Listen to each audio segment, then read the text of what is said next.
बहुत सारे लोग उलमा और मशाइख के पास जाकर के अर्ज करते हैं, हजरत आपने ये फरमाया था 40 दिन ये अमल करो, मैं कर रहा हूँ लेकिन मेरी बात अभी तक नहीं बनी, मैं ये अमल कर रहा हूँ, मेरी बिगड़ी अभी तक नहीं बनी, मैं ये वजीफा पढ़ रहा हूँ, मेरी परेशानी अभी तक दूर नहीं हुई। अल्लाह अकबर, यकीनन फरमाने रिसालत माब सल्लल्लाहु अलैहि वसल्लम तो हक है, फिर ये मामला कहाँ अटक रहा है? तो सुन लें, आकाए करीम सल्लल्लाहु ताला अलैहि वसल्लम ने उसकी दुआ की कबूलियत का वादा फरमाया है और बशारत अता फरमाई जिसके हलक के नीचे हलाल का लुकमा उतरता हो और फिर वो बंदा बारगाहे समदियत में हाथ उठाए तो इससे पहले कि वो अपनी ज़बान से कुछ कहे, उसके इरादे पर मौला उसकी हाजतों को पूरी फरमा दिया करता है।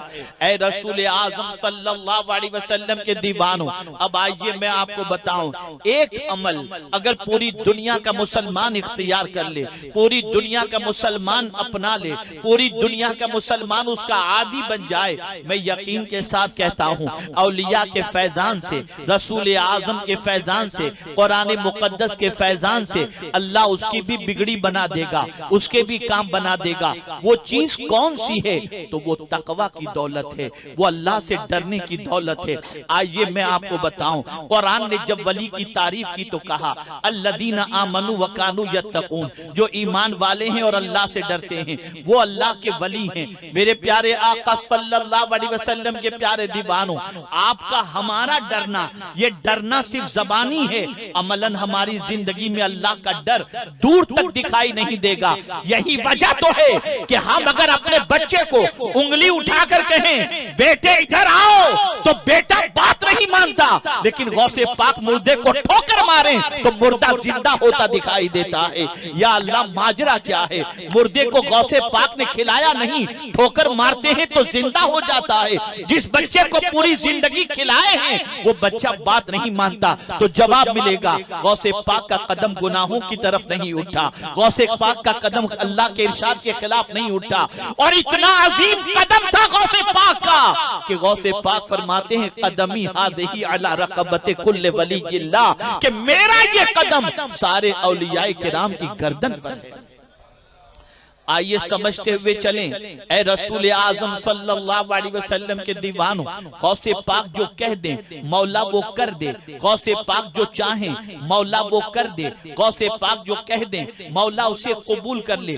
बल्कि गौसे पाक रज़ी अल्लाह ताला अन्हु अगर ये चाहें कि इस चोर को मैं कुतुब बना देना चाहता हूँ तो मौला चोर को भी कुतुब के मकाम पर फाइज फरमा दे। मैं सब हैरान हूँ, या अल्लाह ये माजरा क्या है? सारी बातें गौसे पाक की सुनी जा रही हैं, सारी बातें गौसे पाक की कबूल की जा रही हैं, सारा काम गौसे पाक का होता चला जा रहा है। तो कुरान कहता है वमन यत्तकिल्लाह यजअल लहू मिन अम्रिही युसरा, जो अल्लाह से डरता है अल्लाह उसके सारे काम को आसान फरमा दिया करता है। ऐ रसूल आज़म सल्लल्लाहु अलैहि वसल्लम के दीवानों, आज के इस क्राइसिस के पीरियड के अंदर, आज के कोरोना वायरस और लॉकडाउन के पीरियड के अंदर तंगिए रिस्क की शिकायत हर कोई करता दिखाई देता है। लेकिन आइए, अगर कोई ये चाहता हो अल्लाह रोजी में बरकत अता फरमा दे, अल्लाह रिस्क में कुशादगी अता फरमा दे, अल्लाह बेहिसाब रोजी अता फरमा दे, तो वहां भी कुरान कहता है वमन यत्तकिल्लाह यजअल लहू मखरजा व यरज़ुक़हु मिन हैसु ला यातसिब। अल्लाहु अकबर, मैं हैरान हूं, अमल एक है, बेहिसाब रोजी का वादा मिल रहा है। आखिर क्या वजह है कि औलियाए किराम अलैहिमुर रिदवान के दस्तरखान से कोई भूखा नहीं जाता था? जमीन पर थे तब भी खिलाते थे और जमीन के अंदर हैं तब भी खिला रहे हैं। लेकिन आप जरा देखें, मुझे मदरसा चलाना है तो मुझे सेठों को गुजारिश करनी पड़ेगी, भैया जरा चंदा दीजिएगा, मदरसे का ख्याल कीजिएगा, 150 बच्चे पढ़ रहे हैं, टेंशन माइंड पर रहता है, सैलरी का क्या होगा, बच्चों का क्या होगा, सेठ से गुजारिश करनी पड़ती है। लेकिन मैं हैरान हूं, जिसके दस्तरखान पर रोजाना बेहिसाब लोग खाने के लिए आते हो, उस गौसे पाक को कभी किसी सेठ के पास गुजारिश करते हुए हम नहीं देखते, गौसे पाक को भी नहीं देखते, गरीब नवाज को भी नहीं देखते कि किसी सेठ से कहे हो जरा लंगर का ख्याल रखना, ऐ मेरे करीम ये लंगर चलता कैसे है? तो जवाब मिलेगा जो अल्लाह से डरता है अल्लाह उसके सारे काम को आसान कर दिया करता है। ऐ रसूल आजम सल्लल्लाहु अलैहि वसल्लम के दीवानों, कुरान के अंदर उन चीजों को तलाश करो जो चीज तुम्हारी मुसीबतों का हल है, जो चीज तुम्हारी परेशानियों का हल है। गौसे पाक कुरान के आमिल थे, गौसे पाक अल्लाह के डरने वाले बंदे थे, और ऐसे डरने वाले बंदे, ऐसे डरने वाले बंदे कि शुभ वाली चीज से भी अपने हाथ को बचाए हुए नजर आते हैं। मुझसे बड़ी लतीफ बात है, बॉम्बे के एयरपोर्ट पर एक इमिग्रेशन ऑफिसर मुस्लिम ने मुझसे एक सवाल पूछा गौसे पाक से मुतल्लिक। उसने मुझसे ये सवाल पूछा कि हजरत ये बताइए कि हमारी नाइट शिफ्ट अगर होती है, 2 रातें हम जग लेते हैं तो फिर चलना हमें दुश्वार होता है, पैर लड़खड़ाने लगते हैं, तबीयत में बदमजगी पैदा हो जाती है। हजरत ये बताइए, ये अल्लाह वाले और खास तौर पर गौसे पाक 40 साल तक इशा के वुजू से फजर की नमाज उन्होंने अदा की, तो क्या उनके पैरों में लड़खड़ाहट या उनको नकाहत नहीं होती? ये सवाल उसने पूछा। तो मैंने कहा बेटा, मुझसे ही बैठ है, तो मैंने उससे कहा बेटा जैसा सवाल है इंशाअल्लाह उसके मुताबिक मैं तुम्हें जवाब दूंगा। उसने कहा हजरत फरमाएं। मैंने कहा हम में और गौसे पाक और औलिया किराम में बड़ा फर्क है, हर एतबार से तो फर्क है, लेकिन खास एक फर्क ये है कि हम जिस्म को तवाना बनाते हैं, वो रूह को तवाना बनाते हैं।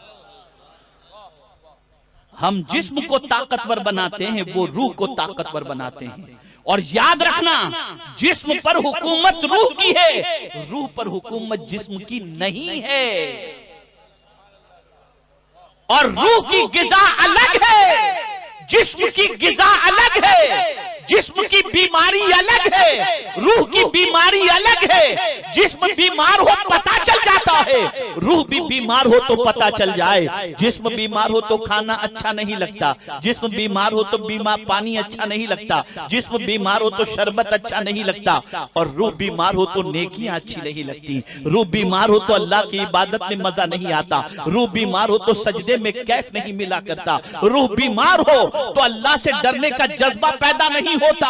ऐ रसूल आजम के दीवानों, जिस्म को तवाना बनाने के लिए इंसान टॉनिक इस्तेमाल करता है, और रूह को तवाना बनाने के लिए कुरान की तिलावत करनी चाहिए, सजदा करना चाहिए, बंदगी रब करना चाहिए, रोजे रखने चाहिए, अल्लाह की इताअत करनी चाहिए, हलाल गिज़ा खानी चाहिए। मैं पूरे चैलेंज के साथ कहता हूं, जरा रूह को तवाना बनाने की कोशिश करो, जरा रूह के इलाज की कोशिश करो, जरा रूह के सिलसिले में मेहनत और मशक्कत करो, तो पता चलेगा। मेरे प्यारे आका सल्लल्लाहु तआला अलैहि वसल्लम के प्यारे दीवानों, तो अर्ज ये कर रहा था, एक अमल है। और मैं जब कुरान का मुताला और रसूल आजम सल्लल्लाहु अलैहि वसल्लम की सीरत को पढ़ता हूँ तो मुझे हैरत होती है कि इस एक अमल पर इतना उभारा गया है, तकवा पर इतना उभारा गया, इतना उभारा गया, इतना उभारा गया कि हद तो ये है कि तकरीब निकाह की है,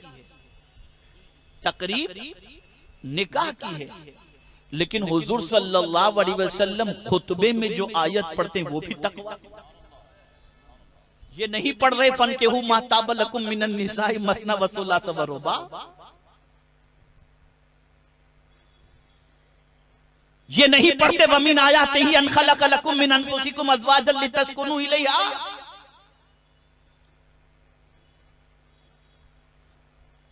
तकरीब निकाह की हो रही है और हुजूर आयत पढ़ रहे, या अय्युहल्लज़ीना आमनु तक़ुल्लाहा हक़्क़ तुक़ातिही वला तमूतुन्ना इल्ला व अंतुम मुस्लिमून।